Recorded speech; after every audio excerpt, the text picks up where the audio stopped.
लरवा ममता के अचरा में नल पेटी हो।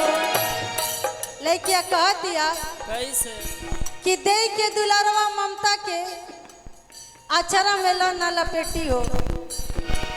हाल ही में भैया जब हम भाई गोरखपुर से आवत रहे पटना से, तो एगो अंकल जी मिलल रहल, कहले कि कलयुग के दौर चलल बा बेटा, आजकल के माई लोग के पास आंचर नहीं खे। लोग आजकल कहते नु कि बेटा माई के छोड़ देता, बेटी बाप माई परिवार छोड़ देती है। का है जौन जनरेशन चल रहा बा आजकल के जनरेशन में माई लोग के पास आंचर नहीं खे भैया, सब फैशन में चूर हो गई बा। कैसे पागलो हिया ता का है माई हिया ता हर बेटी हो। पागल हिया ता का हो माई हिया ता हर बेटी हो। पागलो हिया ता का है माई हिया ता हर बेटी हो।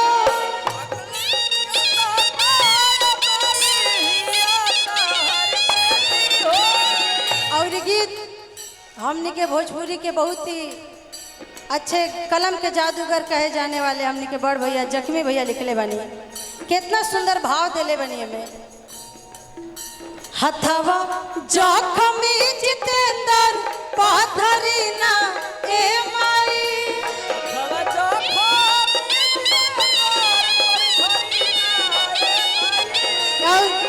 बीने भैया कहते हम कहल चाह हथवा बीने भैया को तू धराना ए माई। आज और जी करे नी करीना ए माई।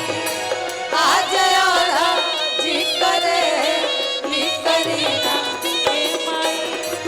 आज और जी करे नी करीना।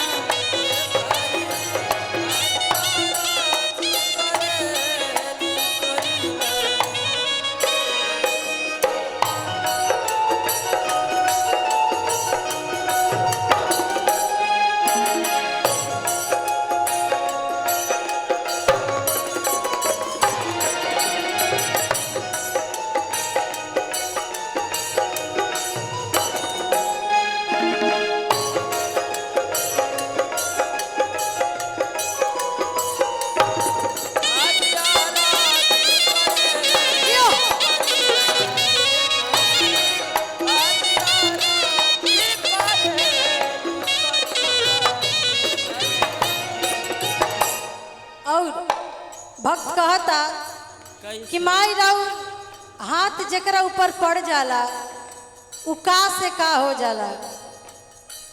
रत्नाकर डाकू जी जिनका के आज महर्षि वाल्मीकि के नाम से जानल जाला, वहाँ के डाकू रही। आज माता रानी की कृपा बा कि आज उनका के पूजल जाला। कैसे भक्त कहता कैसे रत्नाकर यस डाकू के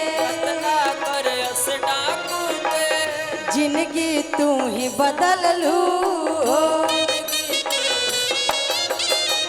भक्त कहता रत्नाकर यस डाकू के जिंदगी तू ही बदल लू। और महामूर्ख कालिदास जी जिनका के कहल जाला कि जौना डाल पे बैठल रही उहे डाल के काटत रही, उनका के जब राउर कृपा मिला त का से का हो गई। तो माई हमनियों पे अपन कृपा ऐसी बरसैले रही। कैसे महामूर्खवा अनहरो के भय से तू ही निकल लू।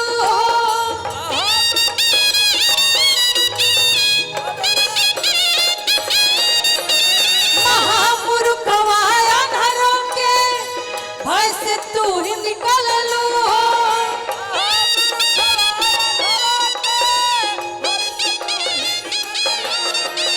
और का से का तुलसी सूत जब आपके कृपा से मणि हो जाए सकता रहे, तमाई हमनी के तब माटी असमोल बा, राउर आशीर्वाद से थोड़ा बहुत चमक जाई जा तो बहुत कृपा हुई। कैसे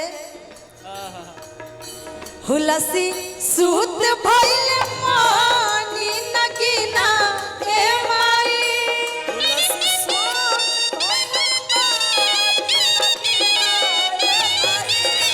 हुलसी सूत भइल मानी नगीना ए माई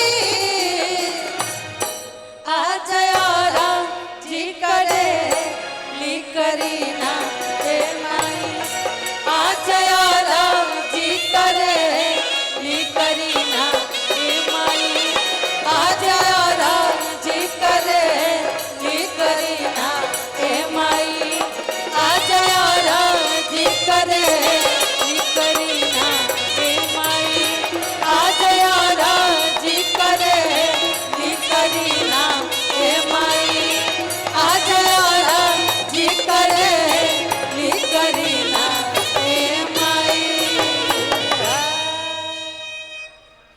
और अच्छा लगा तो एक बार ताली बजा के आशीर्वाद दे दीजा।